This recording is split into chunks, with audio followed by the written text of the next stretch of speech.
Hey, welcome back to the lab. So it's time to open up March's drop grid, and if you missed it, the tier list for February is already available on the channel. The first week of March, we didn't actually have any announcements, so we're going to start off with week 2, and it didn't disappoint entirely. Let's take a look.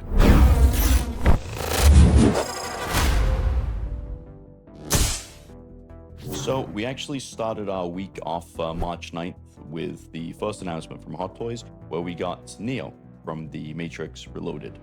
And honestly, I was a little surprised. So this will actually be the third time we're getting a Neo from Hot Toys. We originally got a version in 2017, and then another version in 2022. So you can honestly see the evolution and how much they've progressed work-wise with each release now. So I was actually pretty happy with the announcement, and it sent me down the rabbit hole a little bit, and I ended up watching the first 3 movies over again, pretty much back to back the same weekend. Now, I know most people have been talking about the glasses not being movie accurate, but honestly, that wasn't the thing that stood out to me the most. What I noticed right away was actually his brow. Something about the forehead and eyebrows, it looked a little off to me. I'm not sure if the eyebrows sit too low or if the color is a little too light, but there's just something about the upper face that doesn't quite match his look. And ironically, even though the glasses aren't technically accurate for the movie, I really prefer them on. It really takes away the whole brow situation for me. So Neo stands at around 31 centimeters tall and features a fully articulated body for dynamic martial art posing. We've got, of course, the rolling eyeballs, which we could cover up with the sunglasses if we'd like. We've got a solid lineup for the weapons, including a sword, spiked mace, pole weapon, and a dual sai, and a broken spear. Comes with multiple unchangeable hands, including the iconic bullet-stopping gesture. Base-wise, we have this staircase inspired by the Chateau battle scene. Figures up for pre-order on Sideshow for $380 Canadian, and fingers crossed we get the announcement for Agent Smith relatively soon. Quick lab fact. So the fight between Neo and Agent Smith in the courtyard, that took 27 days to film. And that single scene, it cost $40 million.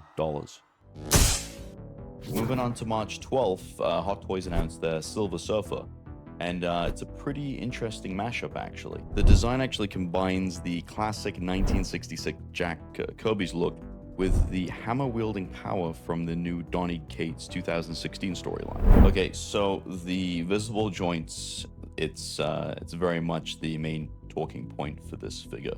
It definitely does look like a step backwards, and I'm not going to convince anybody otherwise. However, the interesting part of this figure actually comes from the surfboard itself.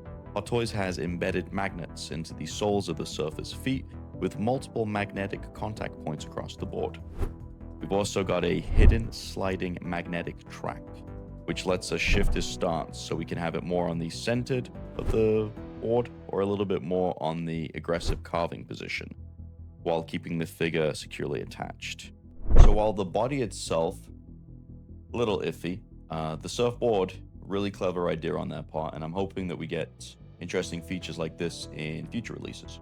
So standing around 31.5 centimeters tall, we've got the newly developed body with around 25 points of articulation.